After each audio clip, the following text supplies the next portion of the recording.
Hey guys, Rick Shaw here. It's the 17th of October 2021 and we're having a pretty nice day. Rain's coming and going. Went for a walk last night. Been looking pretty good. Haven't seen too many snakes or anything. Haven't seen any for the last few nights, so that's a real good thing. I was looking online looking for like anti-venom and stuff. Couldn't seem to find any, but I'm thinking that would be a good thing to have. There was a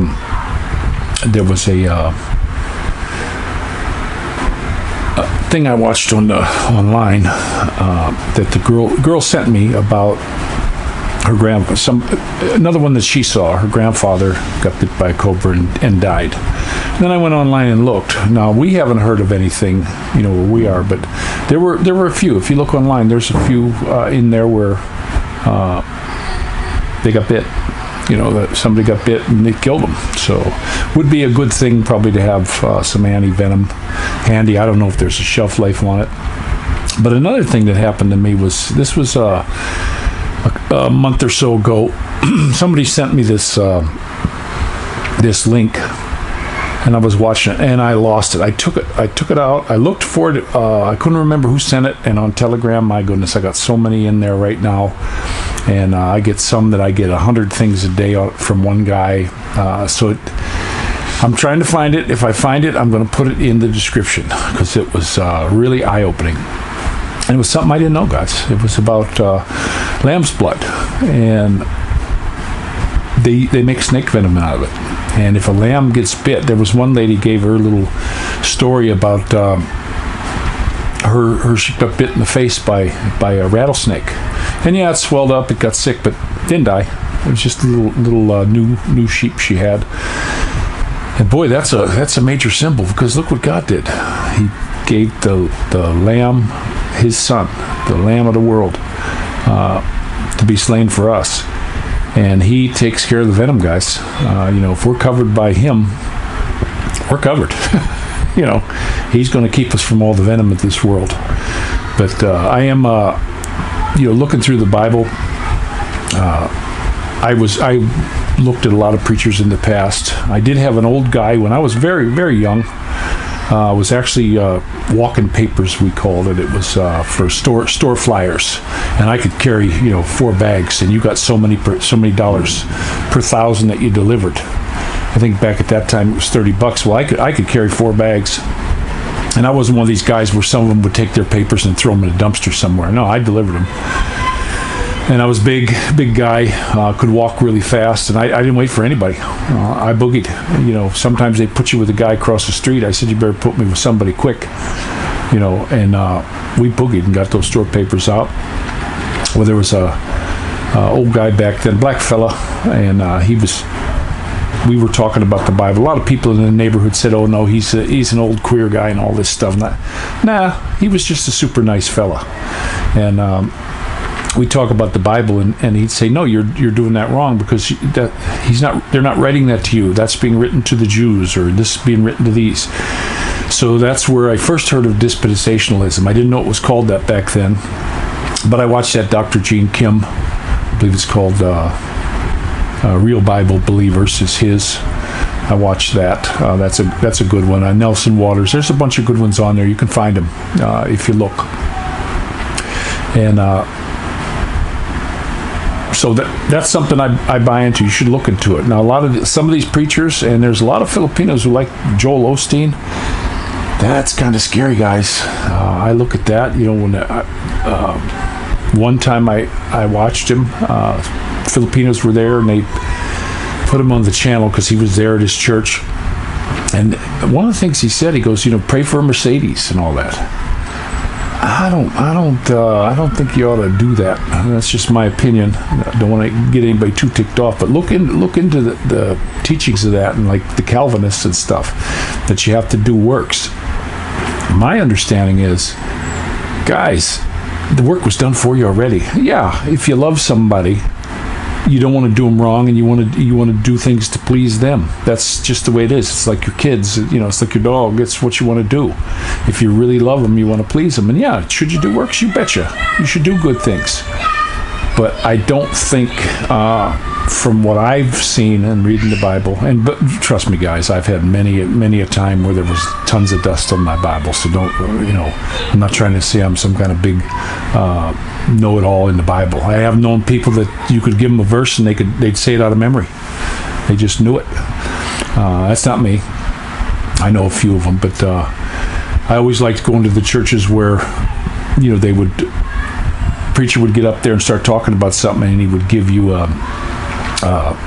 where he got it from in the Bible, what chapter, what verse, and all that. But I really liked the last church I went to. They had a board up to the left of the preacher that had all the verses that he would look through. So you could go ahead early before everything started and mark them. So that was kind of cool. But I do believe that in the Bible they're speaking of two different people, and it may not be us. We're Gentiles. And another thing too, something I saw in the Bible, that it's going to be put out there. Every generation is going to see the Bible. Now they got this book of Enoch. I know one guy I watch, bearded guy, probably about my age. He's usually walking or something. He's got a pretty good channel. I like to watch his stuff, but he'll start talking about the book of Enoch. And I wonder about that, because that's not always been available. So I'd take that one with a grain of salt, guys, before. And I've heard some chapters and verse, this dude reading them, it doesn't even sound the same anymore. The language seems different. So that's kind of like a little red flag. You got to look at that. So, but that's just something I want to talk to. But the Lamb of God, I couldn't believe that. Sheep is how they make a lot of snake venoms. That's really something. I hope I do find that so I can put it in there. But today Mama was out at the market. She had to go up there and get a bunch of stuff. So I did a few things. I cleaned the water system today, a new filter, changed my fly stickers.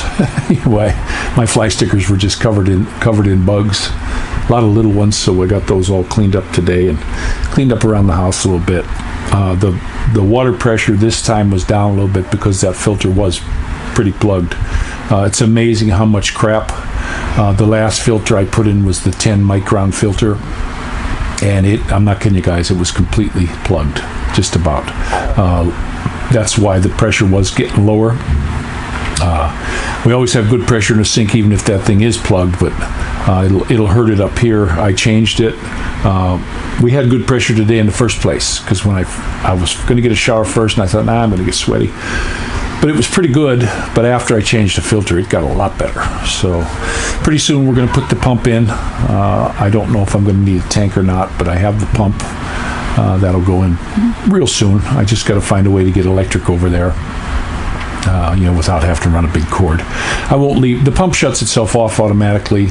I'm not going to, I'll unplug it when we're not using it. If we need pressure, like just when we're getting showers and stuff. Most of the time we're good for downstairs. Everything's good. The toilet flush is good. There's enough water to do what we need to do downstairs. Most of the time it's enough pressure where it heats the water for the kitchen sink. It may be slow, but hey, that's I'm okay with that. Now up here is where we have the problem. So if I'm going to come up and get a shower, I'd like to do it. I cleaned the inside of the shower head. It wasn't like a lot of dirt or grit got through because that filter's catching it outside. The problem was it had like a real fine stuff. So I just went ahead and I dumped some bleach on there, and the bleach dissolved it. It was more like a fungi kind of stuff. Cleaned that out, like an orangey looking stuff, and that cleaned it, and then I rinsed it off real good. I took the filters out of there, the little screen filters. I just put the one back in. I don't think that was our problem. But we're not catching anything in any of the screens or filters that are on the taps. The place I'm catching everything is outside, and the water here is not super clean. I mean, there's pieces of garbage come through. It's not like Carmona where they really clean that tank all the time. This tank, who knows, the stuff that comes through here. I remember when Carmona, when they would clean it, they would tell you, and then when they were done cleaning it and they said, okay, your water's ready to go again, I would turn on just the first one. There was a faucet right there next to the meter, and I would run that, and we would get just rust and goop. I mean, pieces would come out in goop. So I'd try to get it all out of that one. And they cleaned it once a month. And then I would go through the rest of the house and turn it on, make sure the water was clear. We didn't like to try to run all that goop through. It was the same thing I did with this one down here. I cleaned everything up real good with vinegar, and I let that run through. And it seemed to work good. But we got some pressure today, which is nice. Some of the boys are working today,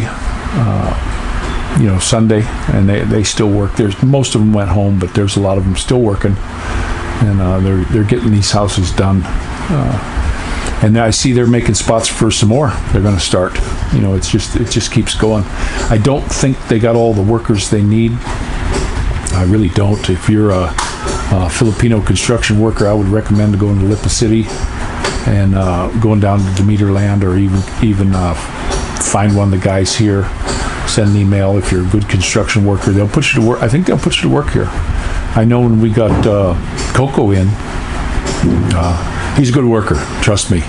He's a strong dude, and he just goes about his business. He doesn't dilly-dally or goof off, and they liked him right off the bat. And he's been here now for a few months, and that's pretty cool. There's been a couple that came and went, but if you work here, it's a good place to work. They're getting some beautiful houses built. I like the way they construct them. I like the way they put the foundations. The block work looks really good, and these guys work. They don't mess around. So, but it's a beautiful Sunday. But who knows? 15 minutes it could be raining. That's the Philippines. So I'm going to let you guys go, and this is Rick Shaw out.